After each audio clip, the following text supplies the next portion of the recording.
Muy bien, abre tu Biblia en Gálatas capítulo 4. El día de hoy vamos a concluir el capítulo 4 y vamos a estudiar los versos 21 al 31. Así que si estás ahí, me gustaría simplemente leer estos versículos para irnos familiarizando con la porción y después de esto vamos a orar e irnos verso a verso. Gálatas capítulo 4, versos 21 al 31 dice así. Decidme, los que queréis estar bajo la ley, ¿no habéis oído la ley? Porque está escrito que Abraham tuvo dos hijos, uno de la esclava, el otro de la libre. Pero el de la esclava nació según la carne, más el de la libre por la promesa. Lo cual es una alegoría, pues estas dos mujeres son los dos pactos. El uno proviene del monte Sinaí, el cual da hijos para esclavitud. Este es Agar. Porque Agar es el monte Sinaí en Arabia y corresponde a la Jerusalén actual, pues ésta, junto con sus hijos, está en esclavitud. Mas la Jerusalén de arriba, la cual es madre de todos nosotros, es libre, porque está escrito: regocíjate, oh estéril, tú que no das a luz, prorrumpe en júbilo y clama, tú que no tienes dolores de parto, porque más son los hijos de la desolada que de la que tiene marido. Así que, hermanos, nosotros, como Isaac, somos hijos de la promesa. Pero como entonces el que había nacido según la carne perseguía al que había nacido según el Espíritu, así también ahora. Mas, ¿qué dice la Escritura? Echa fuera a la esclava y a su hijo, porque no heredará el hijo de la esclava con el hijo de la libre. De manera, hermanos, que nosotros no somos hijos de la esclava, sino de la libre. Padre Celestial, gracias por habernos un día rescatado y habernos dado libertad a través de la muerte y la resurrección de tu amado Hijo.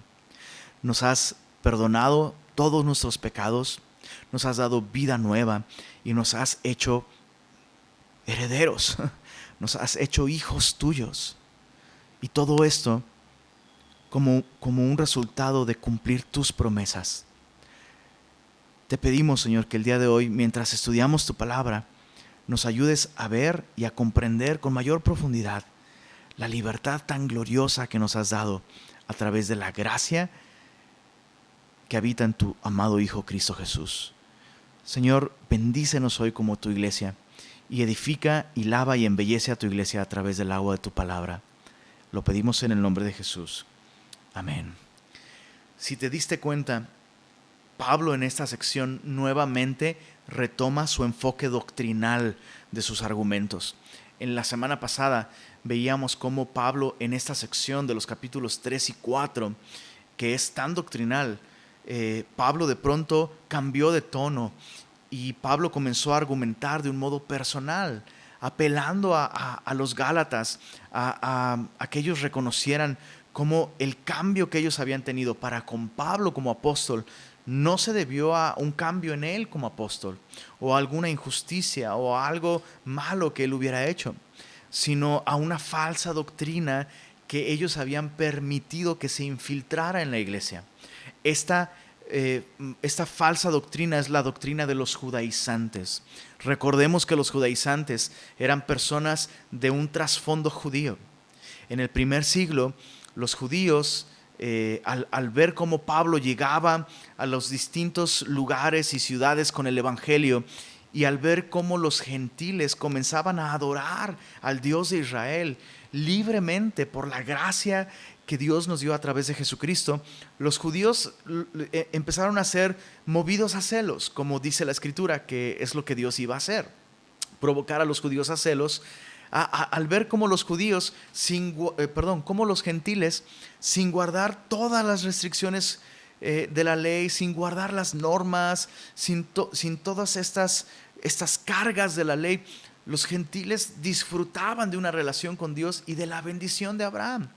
Y entonces, al tener celo de todos estos beneficios que los gentiles disfrutaban sin volverse judíos, los judíos lo que hicieron fue infiltrarse en estas iglesias y promover el judaísmo, promover el que los gentiles se judaizaran. y ellos enseñaban esto: no, tú eres gentil y tú no puedes de ninguna manera tener una relación correcta con Dios si no te vuelves primero un hijo de Abraham.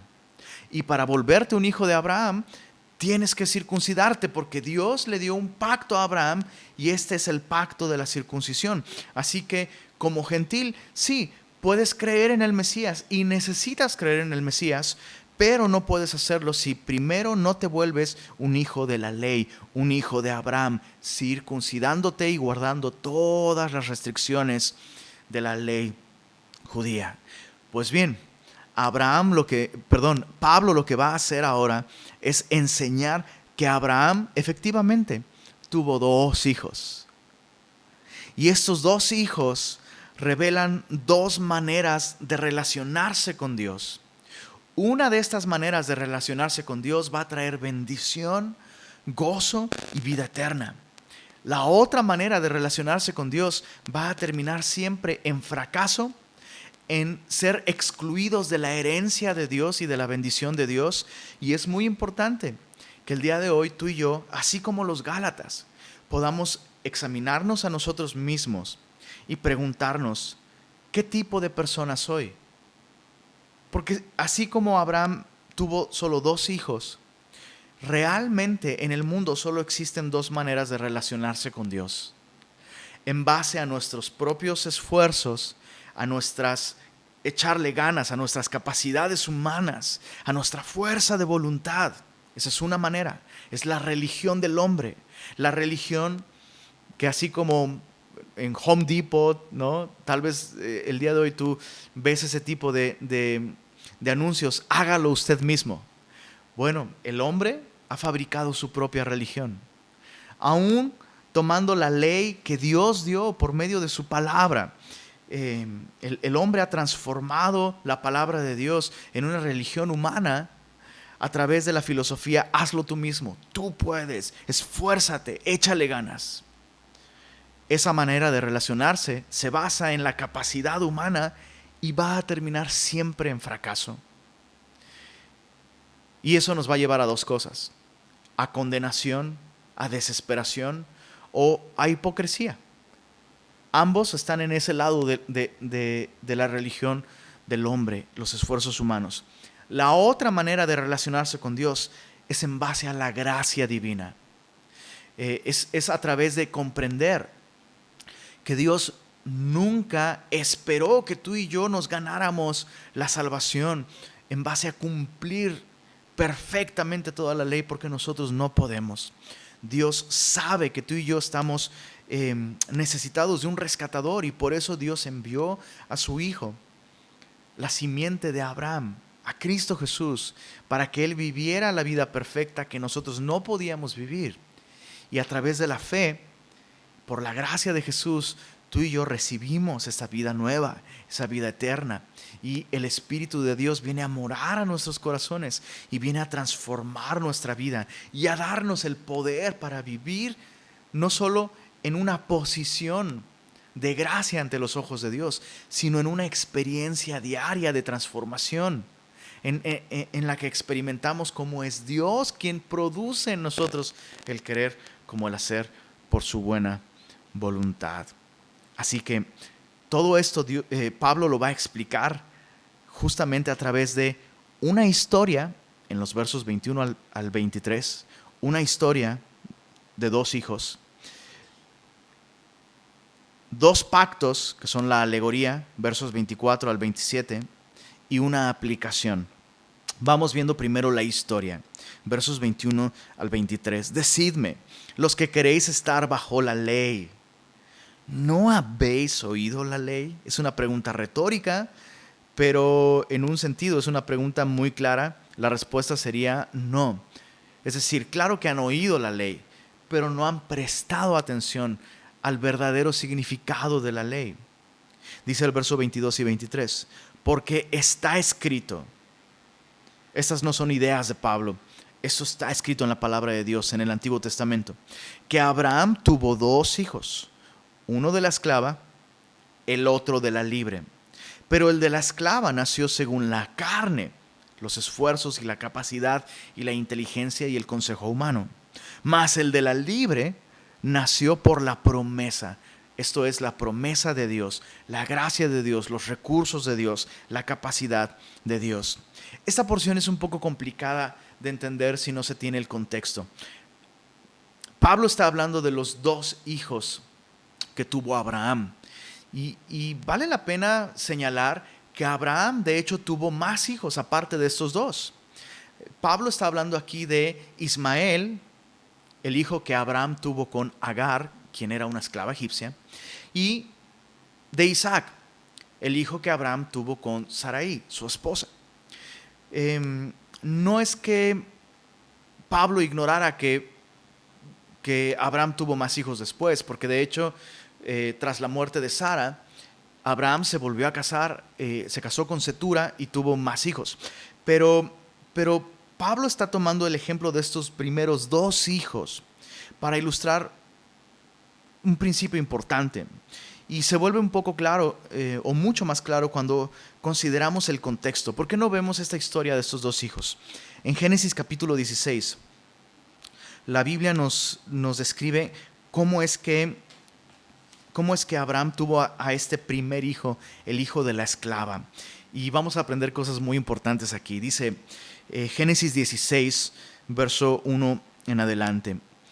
Sarai, mujer de Abraham, no le daba hijos.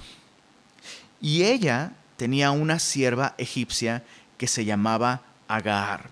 Vale la pena aclarar aquí que esta sierva egipcia la obtuvieron después de que Abraham llega a la tierra prometida y Dios le dice: Abraham, esta es la tierra que te voy a dar a ti y a tu descendencia después de ti.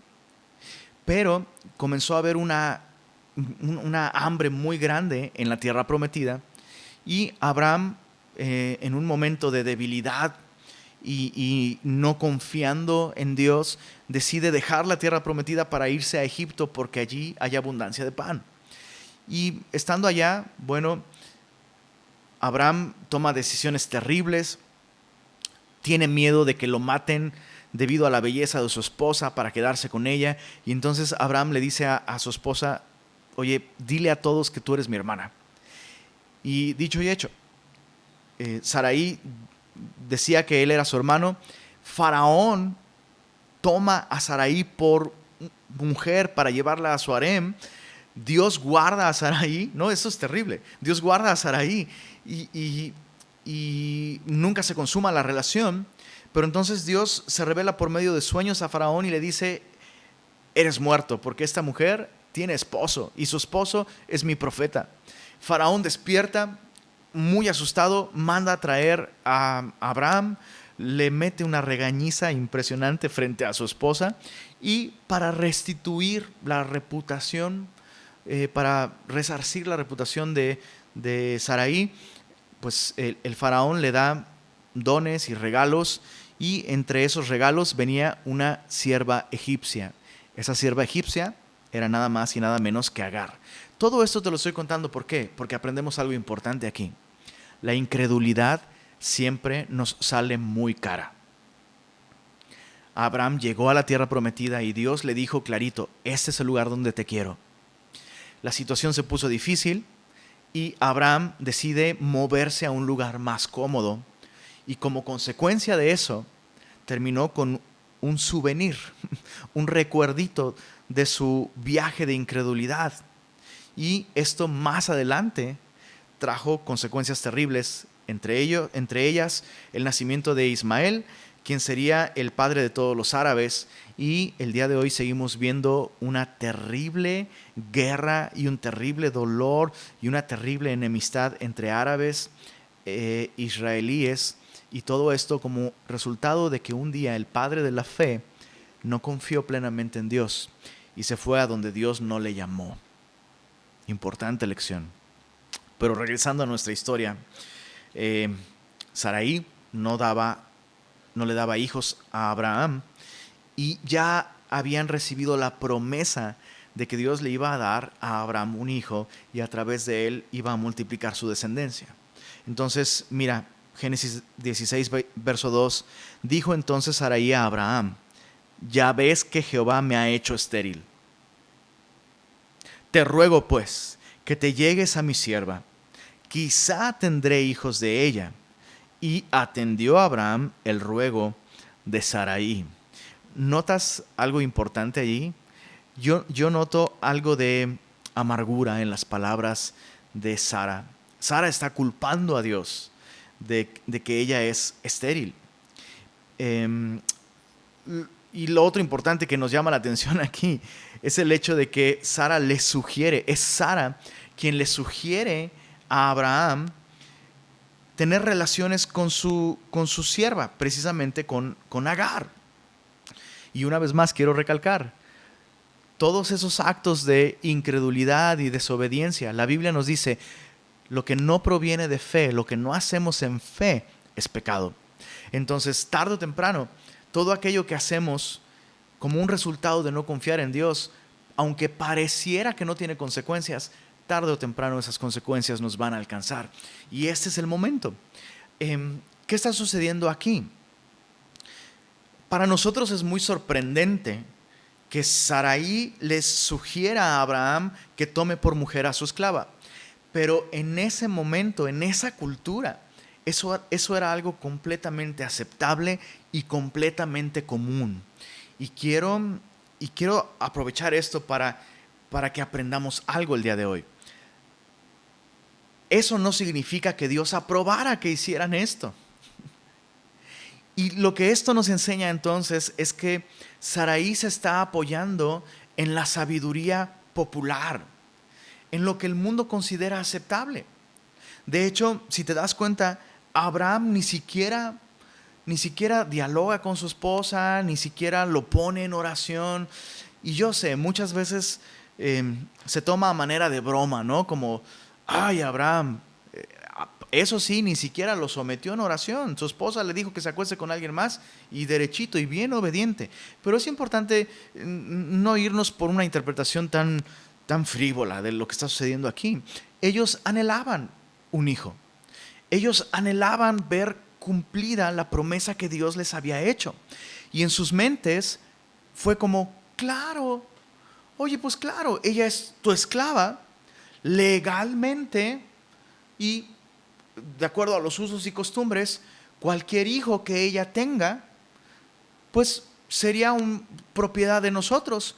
Cuanto más si ese hijo que ella da a luz es un hijo que proviene de ti, Abraham. Entonces, importante recalcar esto, como la sabiduría humana no necesariamente es la manera en la que Dios va a hacer las cosas. Bueno, es importante que nosotros nos examinemos hoy, porque muchas veces como cristianos tomamos decisiones basándonos en que no es pecado, hacer esto no es pecado, hasta es legal, no solo todos lo aceptan, sino incluso es legal.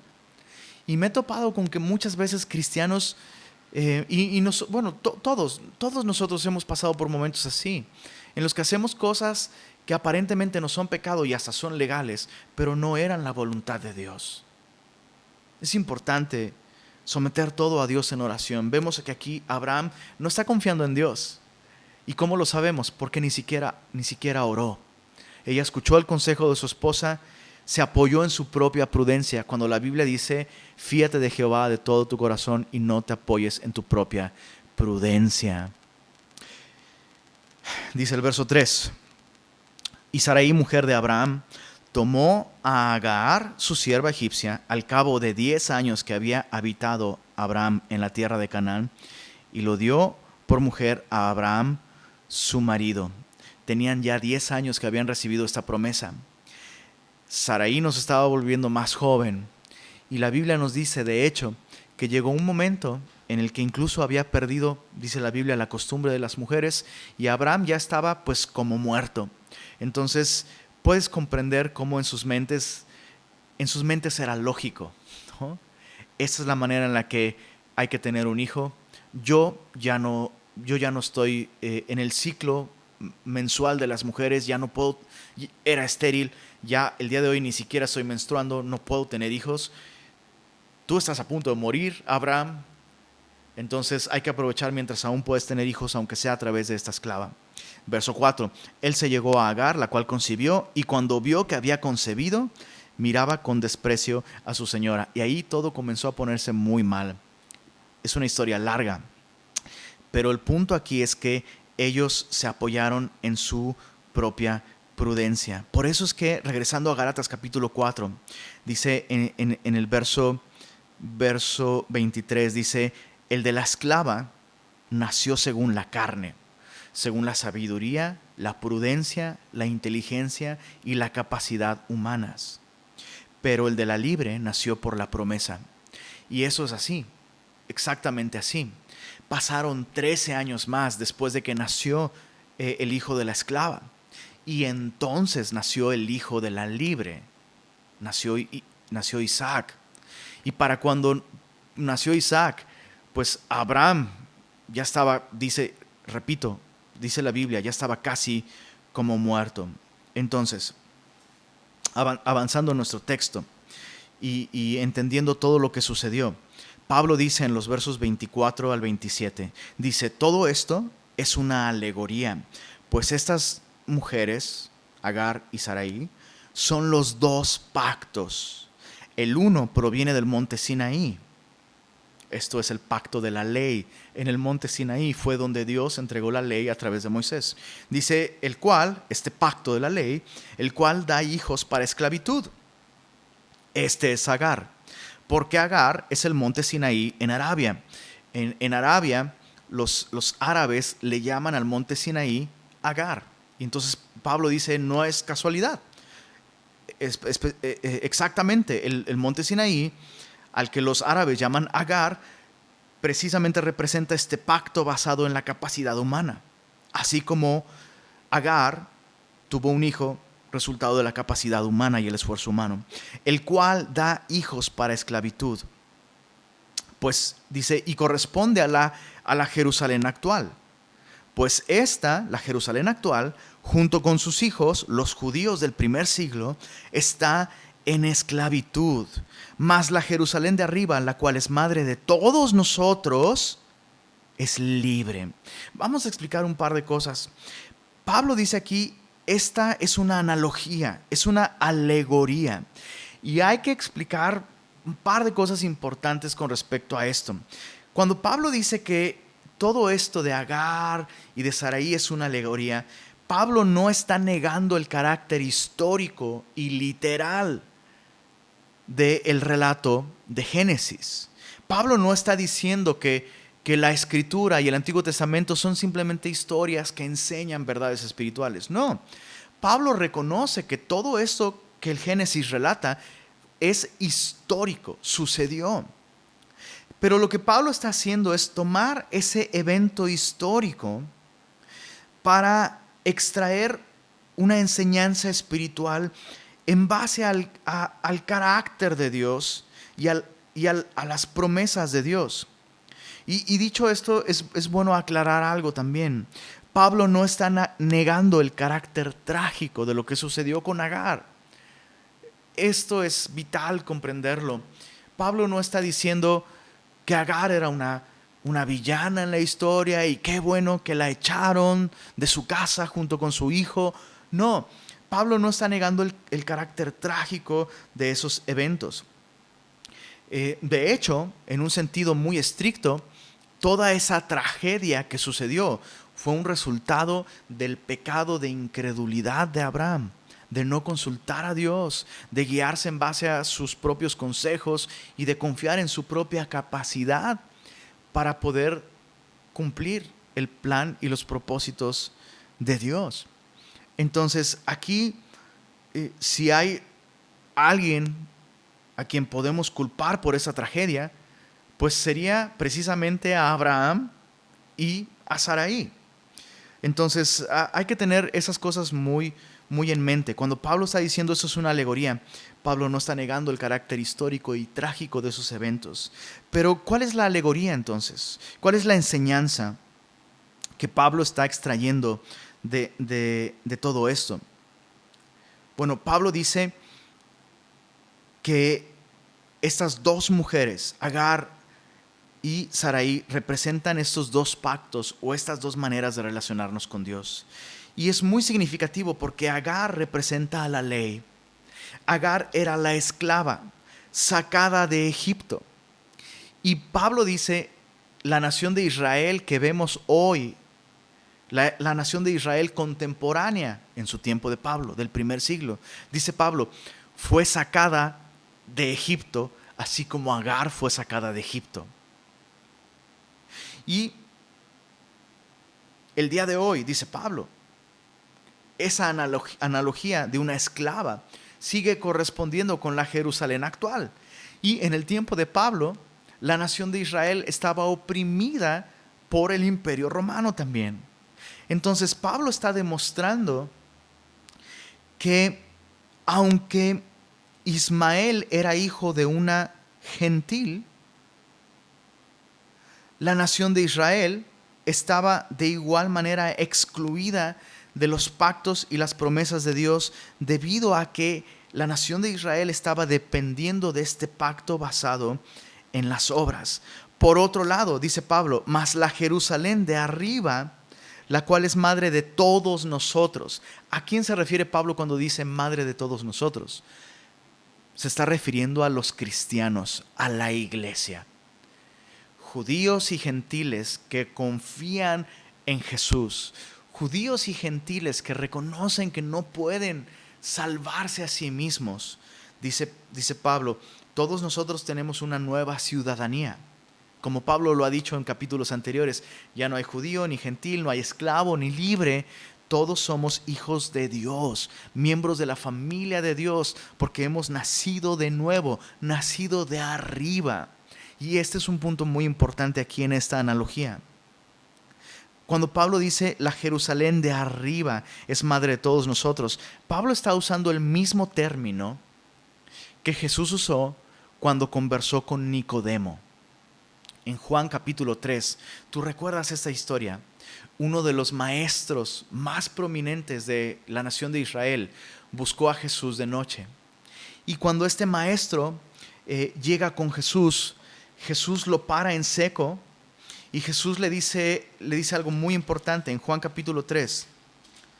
Dice en el verso 3, respondiendo Jesús le dijo, de cierto te digo, que el que no naciere de nuevo no puede ver el reino de Dios. Cuando Jesús dice de nuevo, el que no naciere de nuevo, esta es la misma palabra que Pablo usa para decir la Jerusalén de arriba. De nuevo puede traducirse literalmente también como de arriba. Ambos significados son correctos, son permitidos. Entonces, ¿qué significa esto? Nacer de nuevo o el nuevo nacimiento es exactamente igual que nacer de arriba.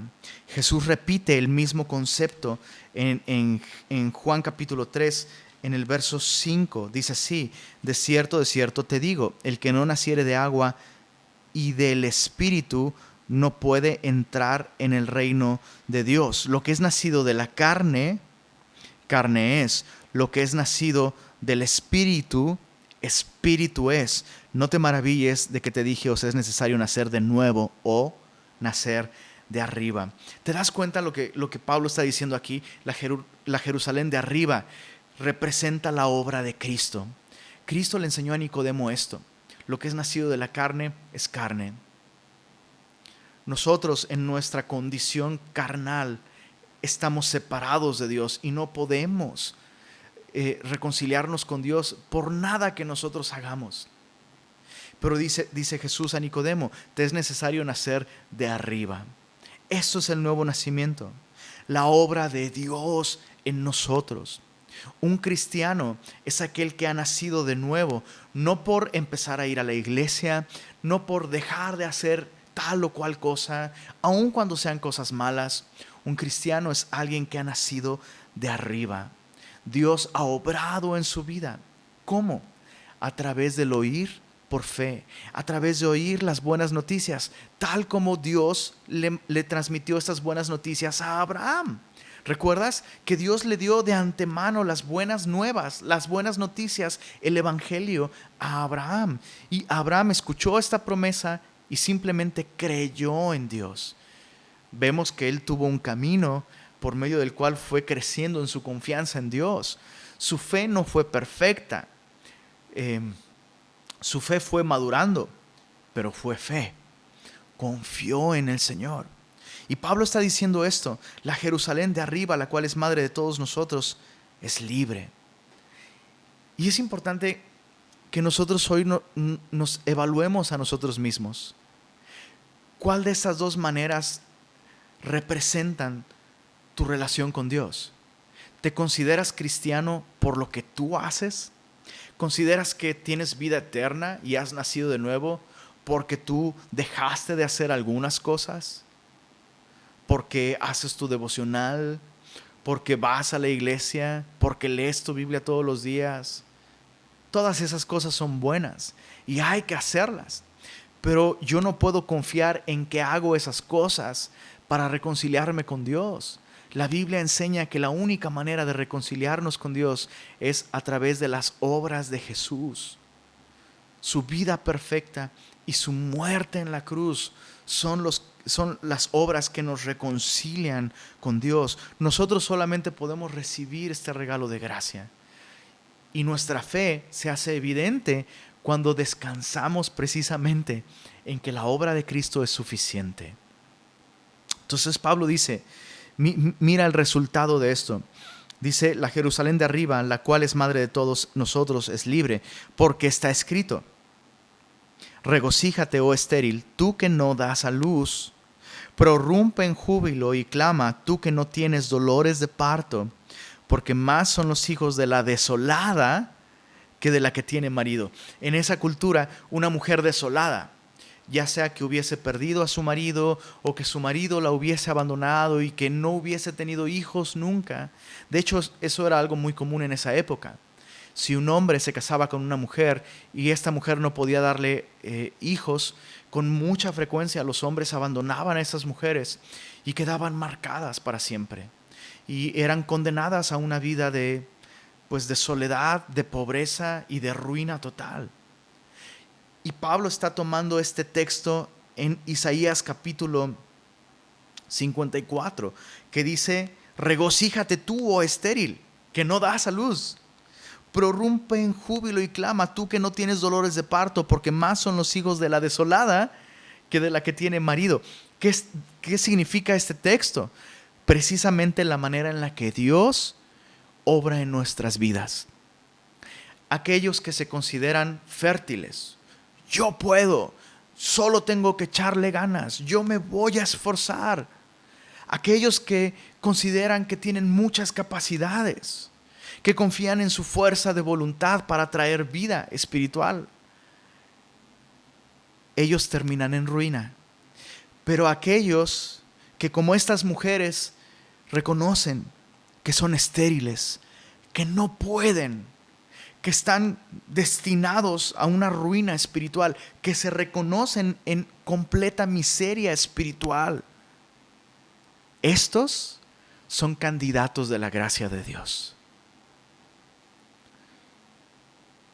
Y sabes,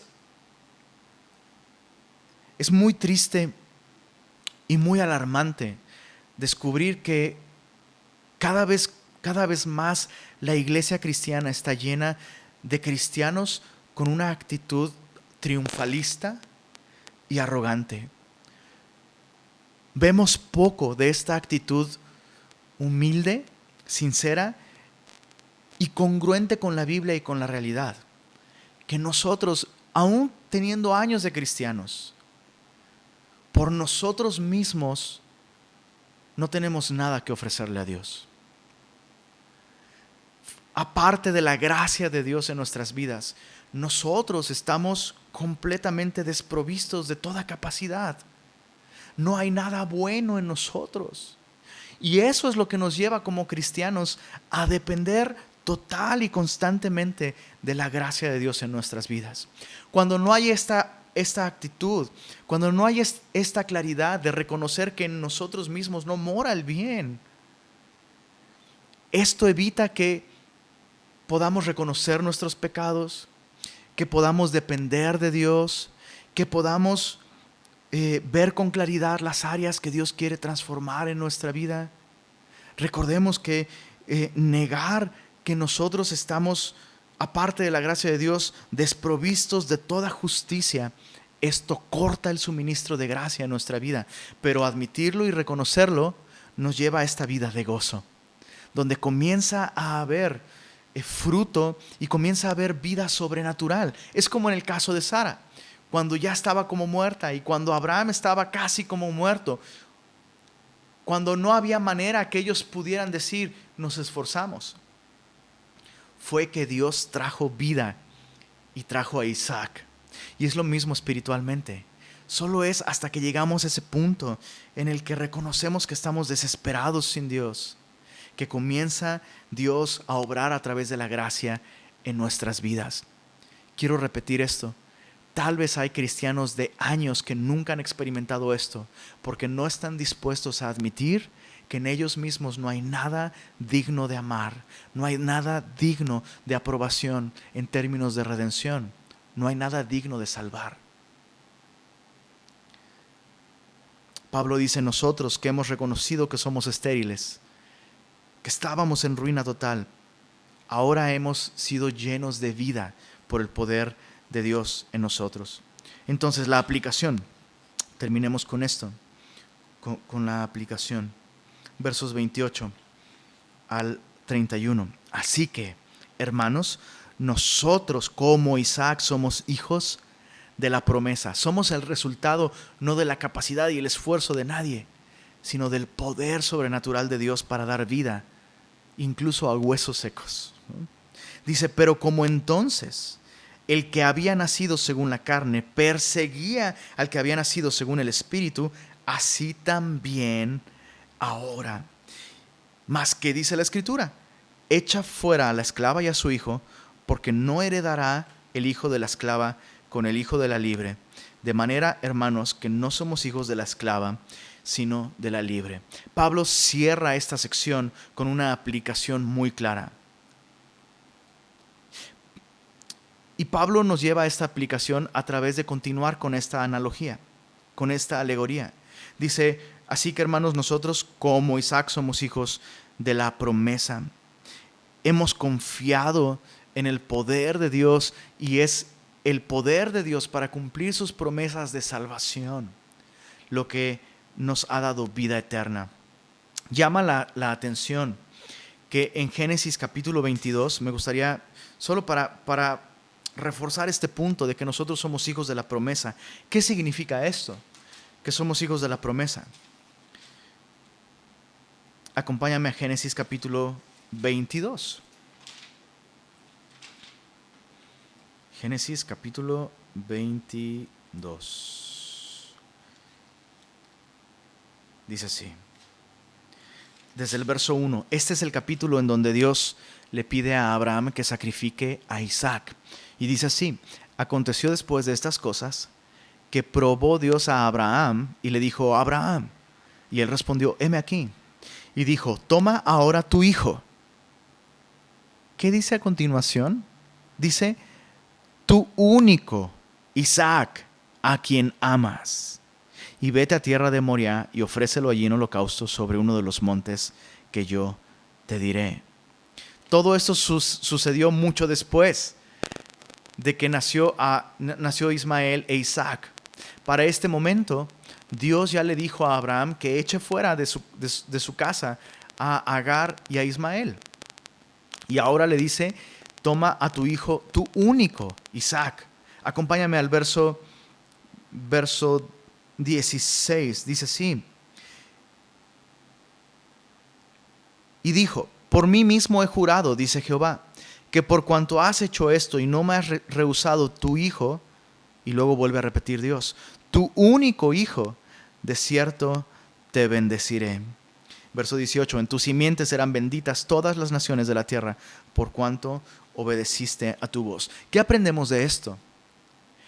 Que Dios no reconoce al hijo que es resultado de la carne. de los esfuerzos carnales. Dios solo reconoce al Hijo que es resultado de su poder para dar vida, al Hijo de su promesa. No estoy diciendo que Dios no amara a Ismael. Quiero recordarte y aclarar esto. Estamos viendo el significado espiritual de lo que sucedió con esta familia. El significado espiritual para nosotros es este. Solo hay dos personas, solo hay dos tipos de personas en el mundo: los que se relacionan con Dios en base a sus esfuerzos carnales, y los que se relacionan con Dios en base a las promesas de Dios, a la gracia de Dios. Dios no recibe y no aprueba y no reconoce a aquellos que se relacionan con Dios en base a sus esfuerzos, solo aquellos que se relacionan con Dios en base a su gracia. Estos son los únicos hijos de Abraham, los hijos de la promesa, como nosotros, aquellos que hemos creído en Jesús y que nos rehusamos a confiar en nosotros mismos para nuestra salvación. Entonces Pablo, regresando a Gálatas, les dice: estos somos nosotros. Pero como entonces el que había nacido según la carne perseguía al que había nacido según el Espíritu, así también ahora. Mas, ¿qué dice la Escritura? Entonces Pablo continúa con esta aplicación y dice: así como entonces, en aquel tiempo, el que había nacido según la carne se burlaba y perseguía al que había nacido según la promesa, así también ahora. Entonces, ¿qué significa esto? ¿Qué debemos hacer? Bueno, ¿qué dice la Escritura? Dice Pablo: echa fuera a la esclava y a su hijo, porque no heredará el hijo de la esclava con el hijo de la libre. ¿Qué estaba sucediendo con los Gálatas? Habían permitido que los hijos de la esclava, los hijos de la ley, aquellos que confían en sus propios esfuerzos, entraran en la iglesia y intentaran privar a los hijos de la promesa de las bendiciones de ser hijos de la promesa. Y Pablo está diciendo, la Escritura dice esto: echa fuera a la esclava y a la libre. ¿Qué es lo que Pablo está diciendo? Echen fuera de su compañerismo a estas personas que están promoviendo este tipo de enseñanza. Pablo está llamando a los cristianos a cuidar la pureza doctrinal y está llamando a los cristianos a actuar para cuidar a la propia iglesia también. El mayor peligro del cristianismo en el primer siglo, no era la persecución del mundo, sino la persecución de los falsos cristianos, de los judaizantes. Y en muchos sentidos, el mayor peligro que enfrenta la iglesia siempre va a ser el peligro y las amenazas y la corrupción doctrinal que viene desde adentro. Tengo una cita del pastor Timothy Keller que representa y explica muy bien este punto. Te lo voy a leer. Dice así: los Ismaeles perseguirán a los Isaacs. ¿Por qué pasa esto? Porque el evangelio amenaza más a las personas religiosas que a las personas no religiosas. Las personas religiosas son muy susceptibles y están nerviosas respecto a su condición ante Dios. Su inseguridad las hace hostiles al evangelio, que insiste en que sus mejores hechos son inútiles ante Dios. Una de las maneras en que sabemos que nuestra propia imagen se basa en la justificación por Cristo es que no somos hostiles ni odiamos a las personas que difieren con nosotros. Una de las maneras en que sabemos que nuestra propia imagen se basa en la justificación por obras es que perseguimos a otros. O, como en el caso de los judaizantes, criticaban y atacaban a Pablo como apóstol. ¿Cómo estamos nosotros el día de hoy? ¿Diferimos y odiamos incluso y somos hostiles a aquellos que difieren con nosotros? ¿Sabes? Recuerdo con mucha tristeza a una persona a la que tuve que exhortar en alguna ocasión.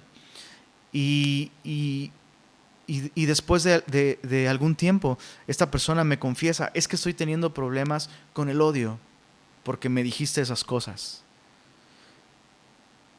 Y para mí fue tan claro entonces, ¿no? Oye, tu problema no es conmigo, tu problema es con Dios, porque todo lo que yo te aconsejé fue en base a la palabra de Dios.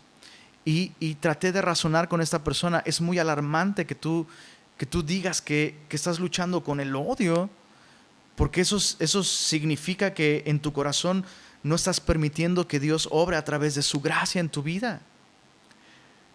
Y eso es algo que tú y yo debemos de meditar y de cuidar constantemente en nosotros.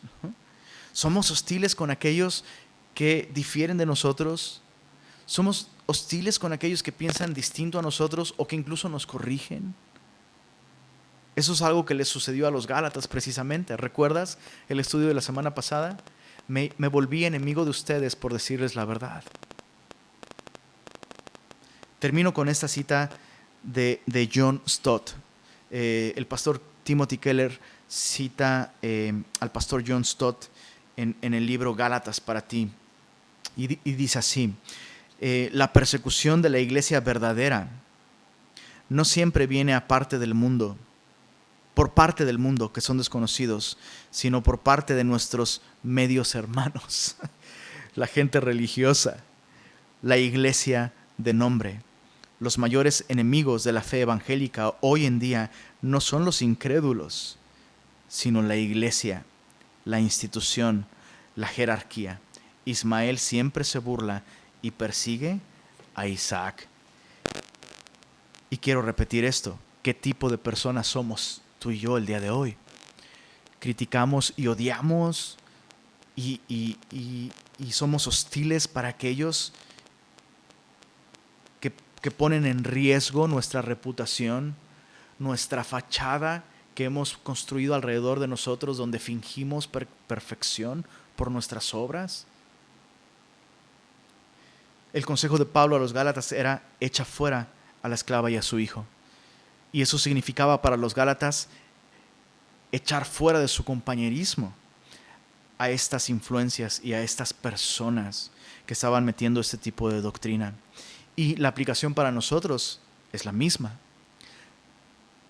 Tal vez algunos de ustedes, algunos de nosotros, necesitamos literalmente hablar con algunas personas y decirles: por favor, deja de buscarme, y tú y yo ya no somos amigos. Porque aunque te dices cristiano, estás promoviendo doctrinas falsas y estás, como estos falsos maestros, dividiendo a la iglesia y arrastrando gente detrás de ti. ¿Sabes? Esta no es la única vez que el apóstol Pablo llamó a la iglesia a este tipo de decisiones radicales. Acompáñame a Romanos capítulo 16. Vamos a terminar con estas dos citas. Tengo dos citas más. Romanos capítulo 16 dice desde el verso 17: mas os ruego, hermanos, que os fijéis en los que causan divisiones y tropiezos en contra de la doctrina que vosotros habéis aprendido, y que os apartéis de ellos. Es el mismo consejo.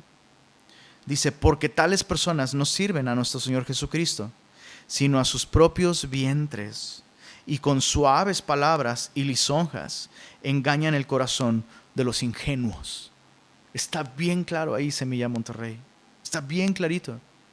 Son personas que lisonjean y son suaves con sus palabras para contigo, pero por otra parte sus palabras causan división y tropiezo en contra de la doctrina que recibimos dentro de nuestra iglesia cristiana, dentro de nuestra iglesia local. Estas personas se dicen cristianos,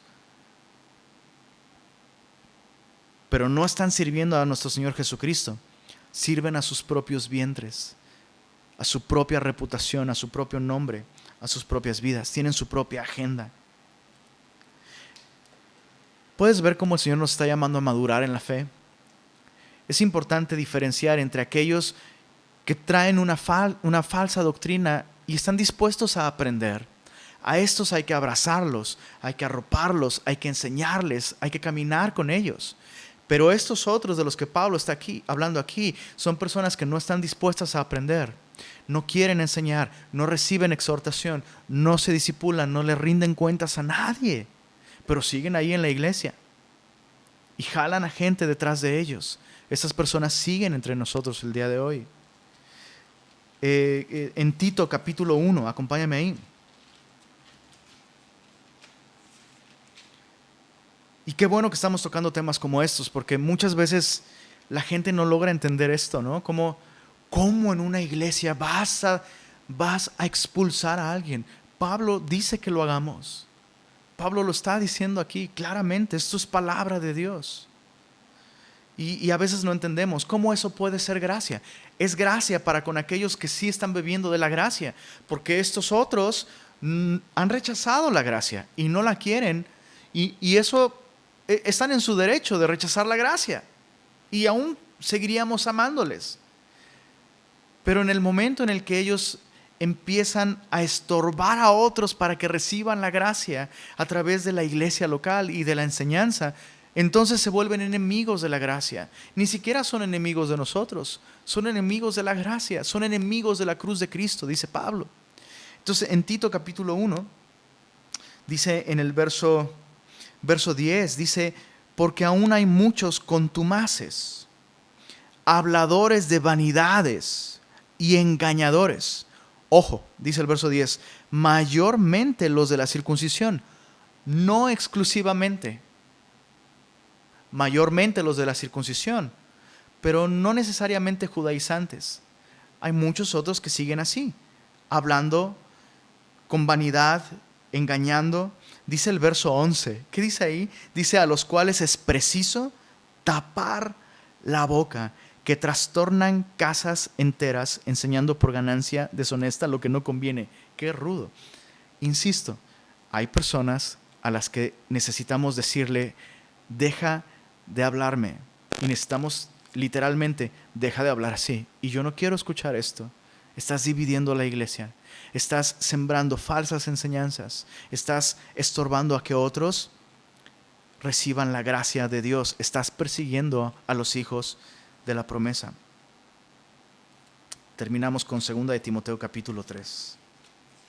Unas páginas atrás, en el capítulo 3, verso 1 dice: también debes saber esto, que en los postreros días vendrán tiempos peligrosos, porque habrá hombres amadores de sí mismos, avaros, vanagloriosos, soberbios, blasfemos, desobedientes a los padres, ingratos, no tienen gratitud con aquellos que les han enseñado, que les han predicado, que les han servido, impíos, sin afecto natural, implacables, calumniadores.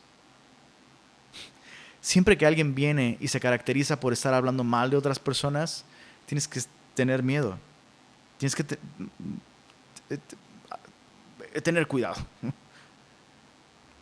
Crueles, aborrecedores de lo bueno, traidores. Estas personas que hablan mal de otros contigo, el día de mañana van a hablar mal de ti con otros. Garantizado, eso está en la Biblia.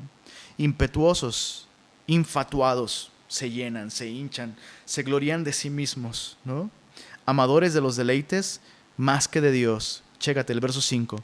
Tendrán apariencia de piedad. Al principio, parece que aman a Dios y aman la palabra y aman la iglesia, pero negarán la eficacia de ella. Con el paso del tiempo, sus acciones evidencian que ellos están fingiendo. A estos evita. Entonces, Dios nos está llamando a cuidar de la iglesia. El pastor no es el único que tiene que cuidar de la iglesia. Tú como creyente tienes un papel dentro del cuerpo de Cristo. Es un poco como con la influenza o con el COVID-19. Si tú mismo no guardas algunas restricciones, eres responsable de contaminar a otros. Los Gálatas habían permitido que estos falsos maestros entraran, esparcieran esta doctrina, y no podían hacerlo sin atacar a su autoridad espiritual, que era Pablo, y la enseñanza del evangelio, que es lo que Pablo estaba enseñando.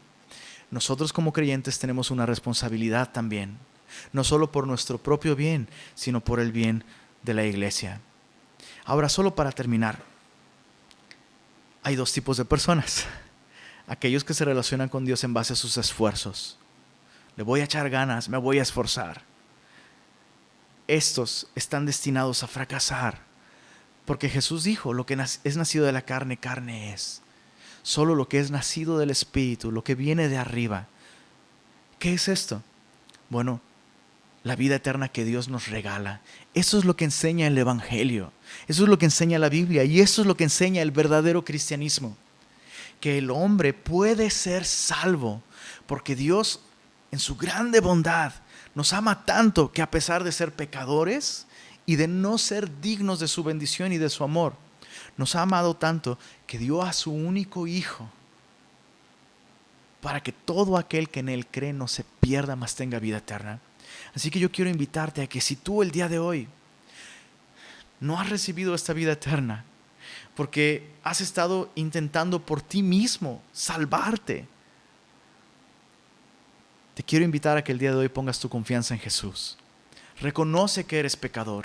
Reconoce que eres estéril espiritualmente y que tú no puedes. Reconoce que la paga del pecado y lo que tú mereces, como la Biblia lo enseña, como todos nosotros lo merecemos, la paga del pecado es muerte, pero el regalo de Dios es vida eterna en Cristo Jesús. Así que si tú quieres recibir vida eterna en Jesús, te invito a que ahí donde estás cierres tus ojos y hagas esta oración conmigo. Señor Jesús, hoy reconozco que soy pecador y reconozco que yo no puedo salvarme a mí mismo. Hoy pongo mi confianza en ti y recibo lo que por gracia tú me das, perdón de pecados y vida eterna.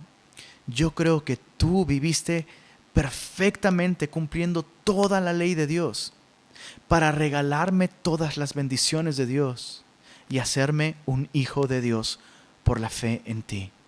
Te recibo como mi Señor y mi Salvador. Amén. Amén.